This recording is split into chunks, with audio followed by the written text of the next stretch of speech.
আজকে আমরা রাঙামাটি ছাড়িয়ে চলে যাচ্ছি কাপ্তাইয়ের আরো ভিতরের দিকে, যেখানে আছে ইনফিনিটি সুইমিং পুল, পাহাড় ঘেরা রোড ট্রিপ আর এমন কিছু ভিউ পয়েন্ট যেখানে দাঁড়ালে মনে হয় ক্যামেরা বন্ধ করে চুপচাপ তাকিয়ে থাকি। আর বিলিভ মি, আজকে যে জায়গাগুলো দেখেছি প্রতিটা জায়গায় মাইন্ড ফ্রেশ করে দেওয়ার মতো।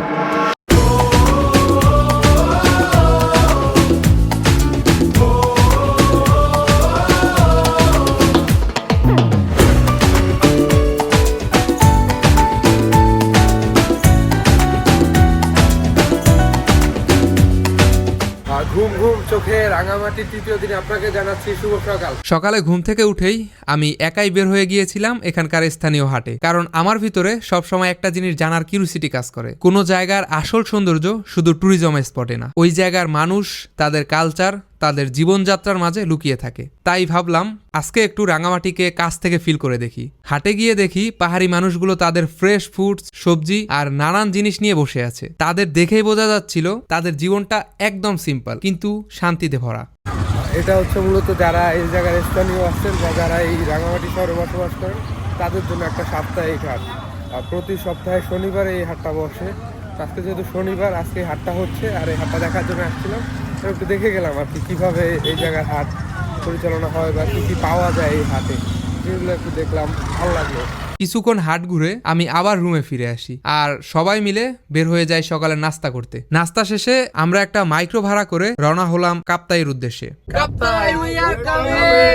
আজকের মেইন টার্গেট কাপ্তাই এক্সপ্লোর করা, আর বিশেষ করে লেকশোর রিসোর্ট।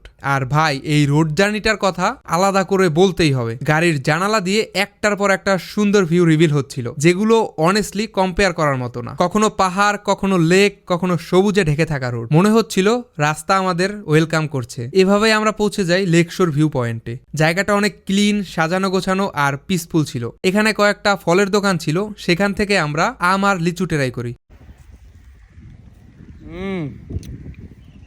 সেই মিষ্টি, সেই পাহাড়ি আম তো।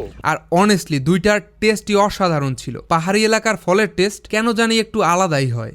এরপর আমরা টিকিট কেটে প্রবেশ করি লেকশোর রিসোর্টের সুইমিং পুল জোনে। আর ভাই, এই জায়গাটা দেখেই আমি থমকে গিয়েছিলাম। একটা ইনফিনিটি সুইমিং পুল, যেটাকে দেখে মনে হচ্ছিল এটা যেন কাপ্তাই লেকের সাথে মিশে আছে। তারপর এক সময় আমরা ঝাঁপিয়ে পড়ি পুলে।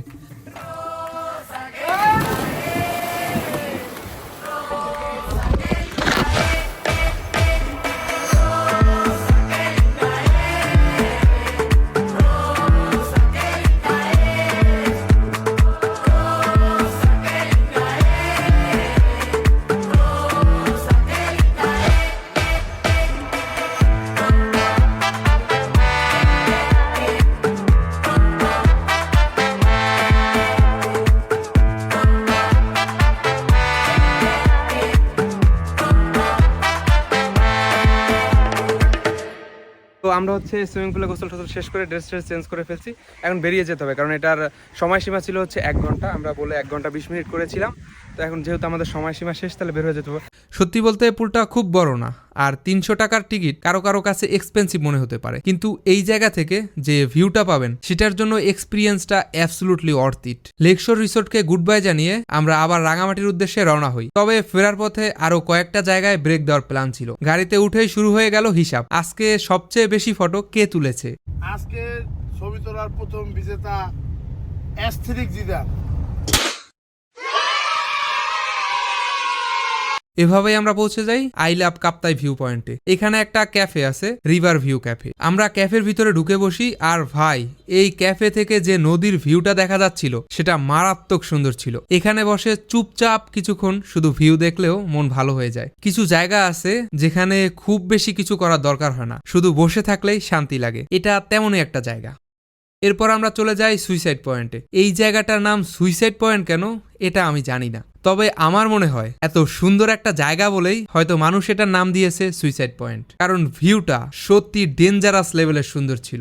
রাঙামাটি থেকে কাপ্তাই যাওয়ার এই যে রাস্তাটা আছে, এই পুরোটা রাস্তা জুড়ে এক পাশে হচ্ছে কাপ্তাই লেক, এক পাশে হচ্ছে পাহাড়।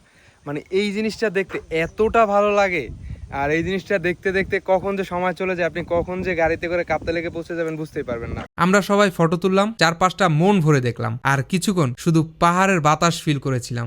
এরপরে আমরা রাঙামাটি শহরের দিকে ফিরতে শুরু করি। তখন সবার পেটেই লিটারালি ইঁদুর দৌড়াচ্ছিল, কারণ দুপুরে ঠিকমতো কিছুই খাওয়া হয়নি আর অলরেডি সন্ধ্যা হয়ে গেছে। তাই রাঙামাটি পৌঁছেই গাড়ি থেকে নেমে আমরা ক্ষুধার্ত নেকড়ের মতো খেতে বসে যাই। খাবার শেষ করে হোটেলে ফিরে ব্যাগ রেডি করতে শুরু করি, কারণ রাত 8টায় ছিল আমাদের ঢাকা ফেরার বাস। আর তখন থেকেই ভিতরে একটা খারাপ লাগা কাজ করতেছিল, কারণ ট্যুর শেষে যতই বাড়ি ফেরার এক্সাইটমেন্ট থাকুক না কেন, একটা শূন্যতা ফিল হয়। আর এই পুরো রাঙামাটি ট্যুরে যে মানুষটার কথা না বললেই না, সে হলো মুসাব্বির। লাস্ট 3 দিন ছেলেটা আমাদের জন্য কি পরিমাণ কষ্ট করেছে সেটা অনেস্টলি বলে বোঝানো যাবে না। আমাদের থাকা, খাওয়া, ঘোরা, ট্রান্সপোর্ট সবকিছু লিটারালি ও ম্যানেজ করেছে। আর সবচেয়ে সুন্দর বিষয় হলো ও কখনো বুঝতেই দেয়নি ও কতটা ইফোর্ট দিচ্ছে। তাই শুধু থ্যাঙ্কস বলে বন্ধুটাকে ছোট করতে চাই না। 3 দিন আগে আমরা 10 জন বের হয়েছিলাম একটা ট্যুরে, আর আজকে ফিরছি এক ব্যাগ মেমোরি নিয়ে। এইবারের মতো রাঙামাটিকে বিদায় দিয়ে ফিরে যাচ্ছি ইট পাথরের ব্যস্ত শহর ঢাকায়। আবার দেখা হবে নতুন কোনো জার্নিতে। ততক্ষণ ভালো থাকুন, সুস্থ থাকুন। খোদা হাফেজ, টাটা।